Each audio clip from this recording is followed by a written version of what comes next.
I just want to share one little incident as I share my message today. Is that some years back I worked with late Dickness Olivia, a great woman, a great mother, and just an instance I share with you. One of the girls from home was very sick in hospital. I was just new to Dilkusha in 2003. And Dickness Olivia said to me,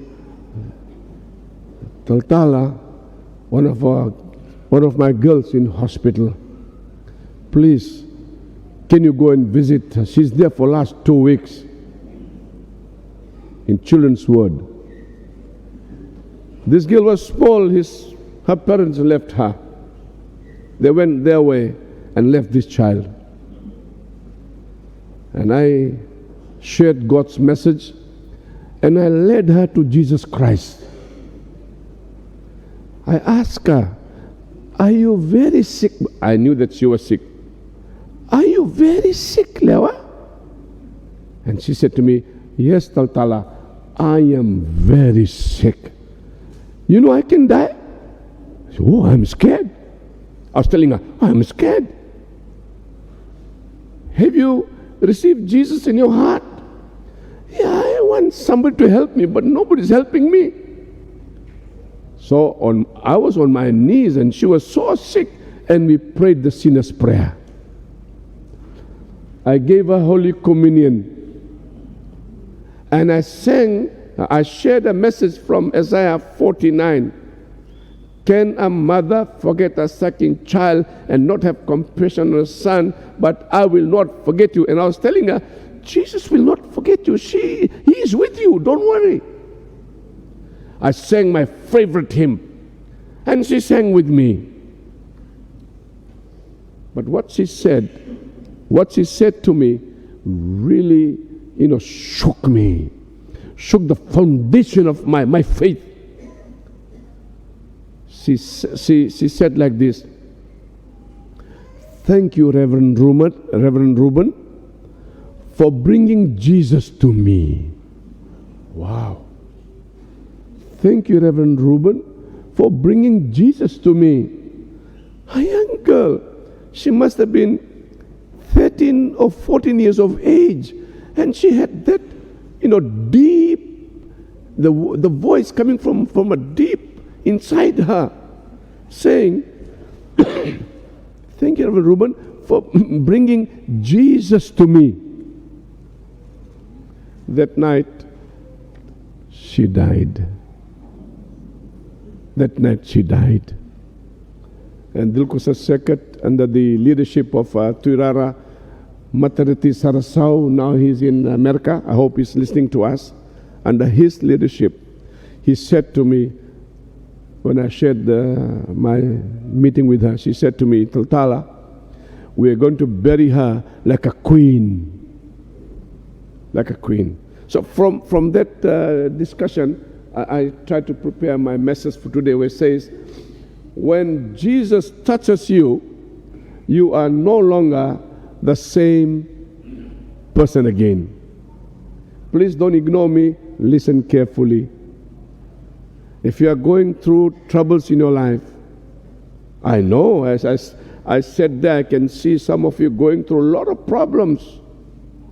Problem after problems. I see some of you come to church and pray in the morning. Listen carefully. When Jesus touches you, you are no longer the same person again. The touching, very taratara. When Jesus touches you, when Jesus holds you. Looking back this month, we had so many things happening.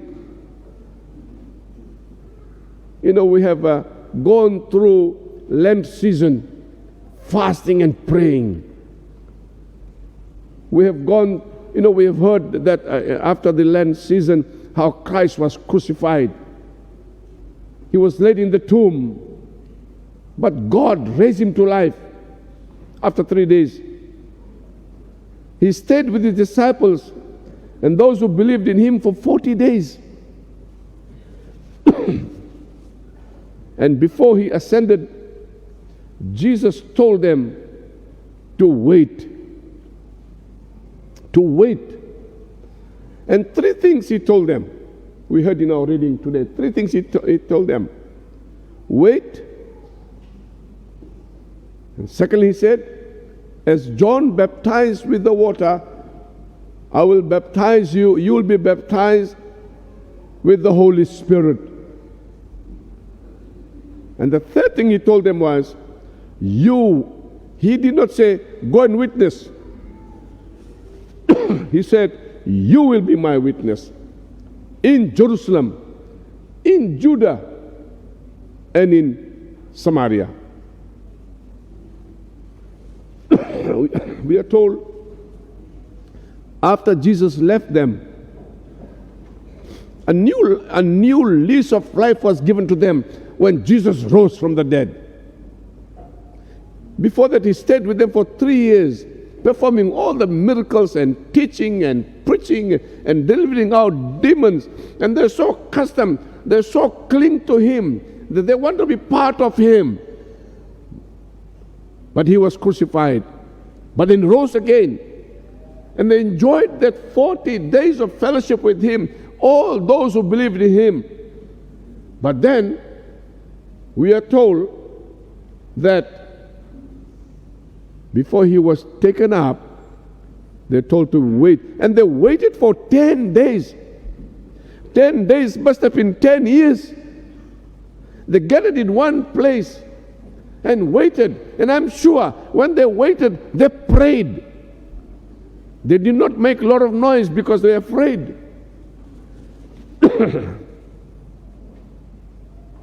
As we continue listening to the Word of God, it says that the baptism of the Holy Spirit sounded like came from heaven, like a mighty wind, which filled the house, and tongues of fire that rested upon each of them. And they filled with the Holy Spirit. The Bible tells us they began to speak in different tongues as God uttered them, as the Spirit gave them. And all were amazed and they were perplexed. Others mocked them and said, this must have been a new kind of wine. The Jewish people knew the effect of drunkenness. But this was a different kind of drunkenness. This must be a new wine these people are drinking. I don't know what they meant. They said new wine. But they were filled with the Holy Spirit. Yes, they were amazed and perplexed. They were mocked. At first, the disciples feared death. They feared death. There's no doubt. Christ was crucified in front of them. Nobody could save Jesus. Even the disciples could not save him. And as they were locked up in a room, they feared death. They knew that Jews were looking for them. But when the Holy Spirit was given, what did they do? They came out boldly and preached Jesus Christ. He was not afraid to preach and said, you people have crucified him. Men of Israel, hear these words. These people are scared of death. They locked themselves in the house.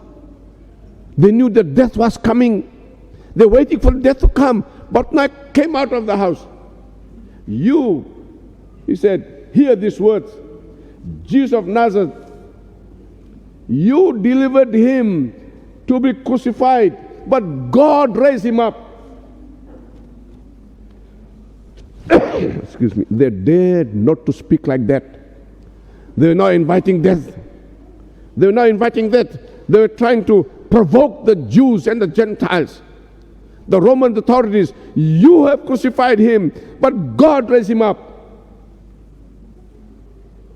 They heard the preaching of Jesus with boldness. I'll share one incident again with you, just one, a short one. I was traveling in a boat in my mission work in Guyana, and it takes half an hour to cross a river by a big boat. The river that comes through Suriname and Brazil into the sea in New Amsterdam. I was wearing my black collar, I was wearing my cross, and a young Negro gentle stood up, started preaching. I quietly hid my cross. I took out my collar. I was scared. He was preaching about the Antichrist.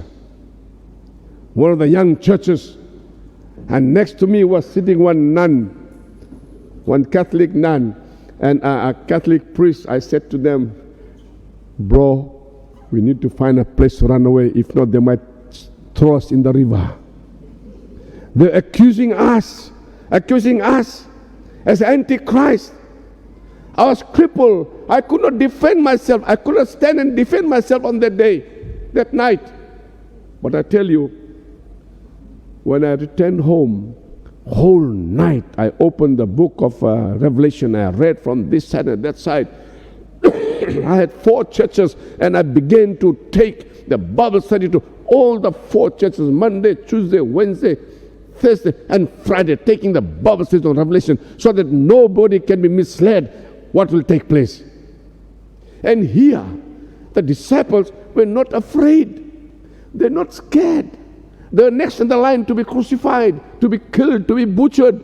But when the Holy Spirit came, it came to them with boldness, and they stood firm to preach the word of God. And they said, many said, what shall we do? This is what Peter said.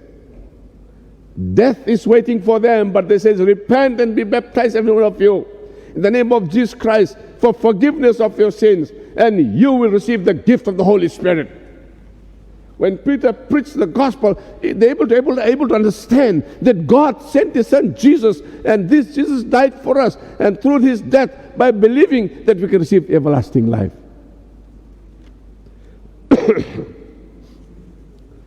My little sharing with all of you is, has Jesus really touched you? I'm so blessed to have my sisters. I cannot call them grandmothers because I'm almost your age now. My sisters, when you sing the Psalms, it really touches my heart. Yes. But I want to ask you, have you ever experienced the touch of Jesus? Let Jesus touch you. Tarai Chisu, let touch you. And when Jesus touches you, Nisa Tarai Iko Ochisu, when He touches you, what happens? He will change you. You cannot change.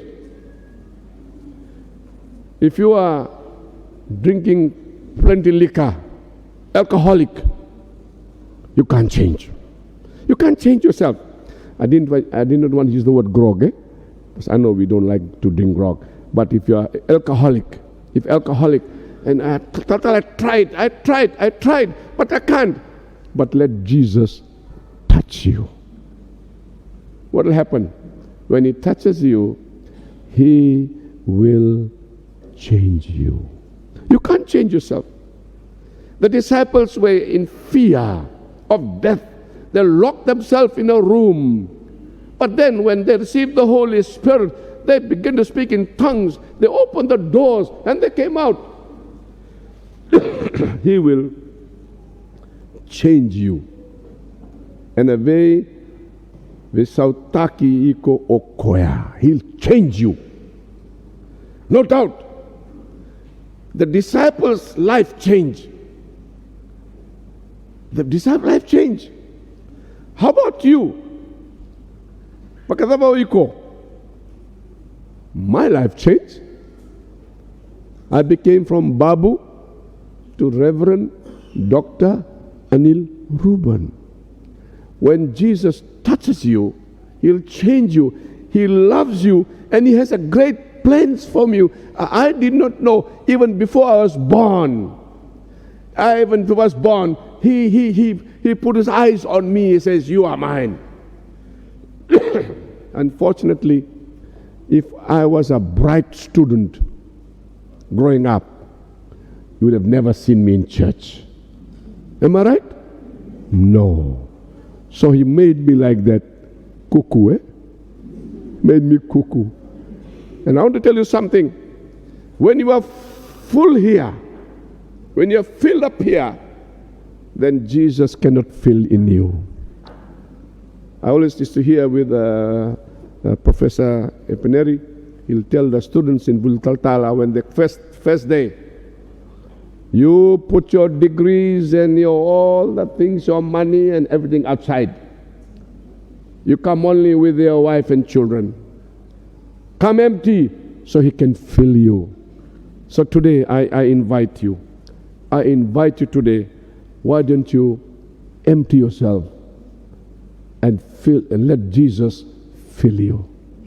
What He'll do, He'll first fill you with the Holy Spirit. And little by little, He'll fill you. You cannot tell me that, sorry, Taltala, I can't change.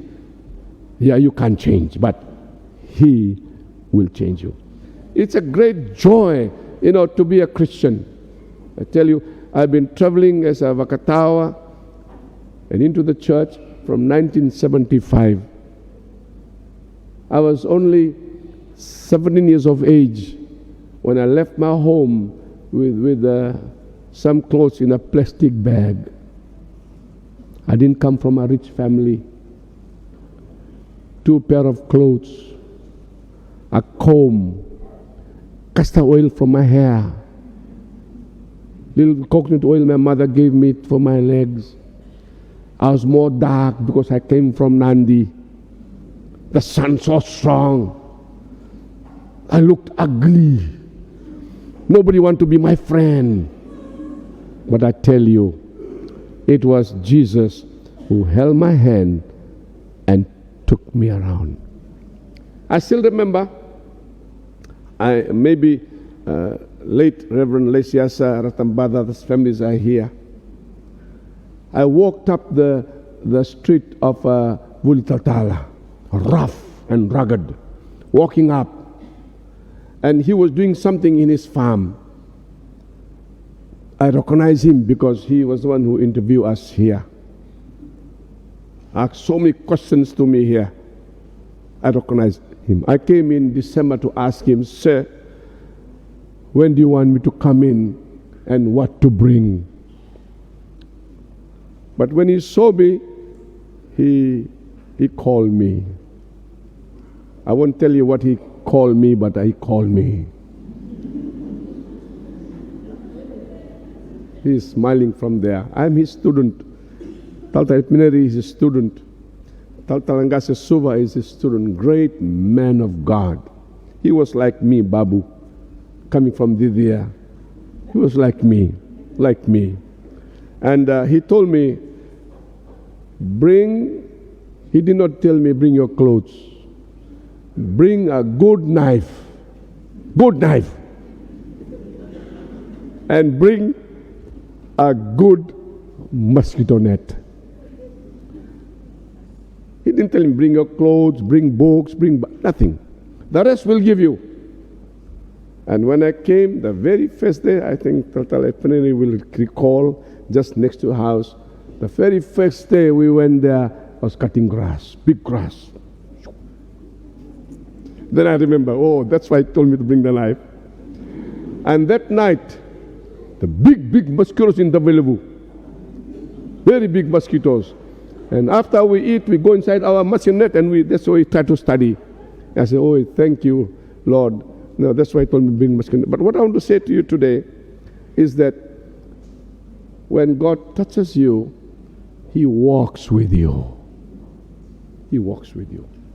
And my coming to your church, I could have joined was in India or I go to Rambi Division or English Church. The reason why I came here, I began my spiritual journey from here. My candidate to the ministry, I stood here among all the big talents, and I said to myself, that's why God brought you there. So you come and worship here because you began from here. So I want to say to you, to all of you who have not my question is, have you given your life to Jesus? You don't become Christian by singing dinner or by becoming by baptized. No, you have to invite Jesus in your heart. Amen. You have to invite Jesus in your heart. And if you haven't done that, you can do it today. You can do it today. I'll sing a chorus and then we'll ask the choir to help me. I'll just sing the chorus because my voice is not so good. I'll sing the chorus and then we'll pick up the verse 1 from the choir and then we'll sing it softly. And that's when, if you want to give your life to Jesus, don't worry about anybody. You just stand. Even if you are 70 years of age, don't be mandua. Just stand and we'll pray for you. Au sasoliau,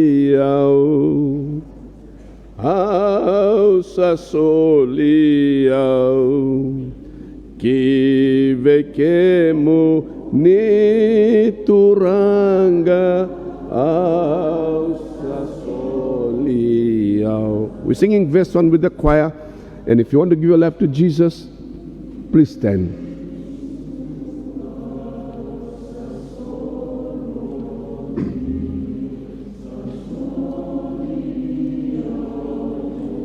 Don't be afraid. You saw what God did in Babu's life, and He'll do it to your life today. You students who are in USP struggling, Kuni Mandua, this is your day.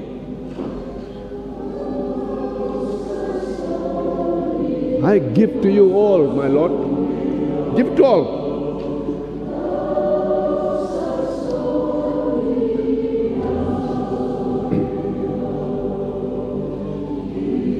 Don't be afraid, because this is your day. This is your day. The Lord appointed for you to give your life completely to Him. To say to Jesus, I give my life all to you. Touch me, change me.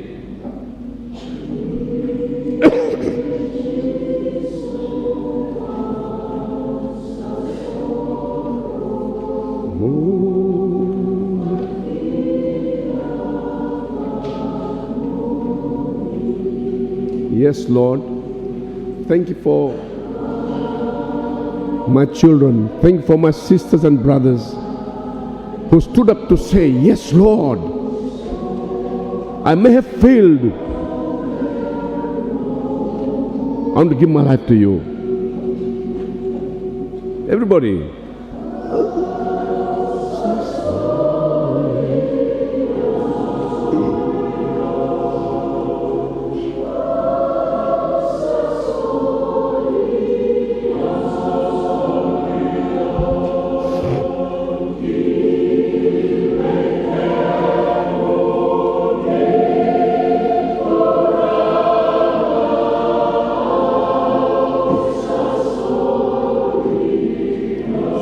I give my life to Lord Jesus today.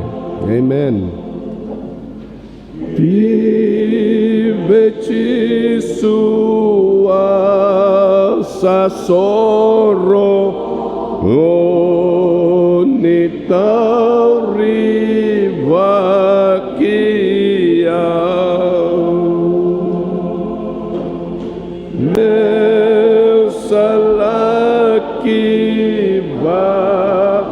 Lataka na yadamo neche Jesus.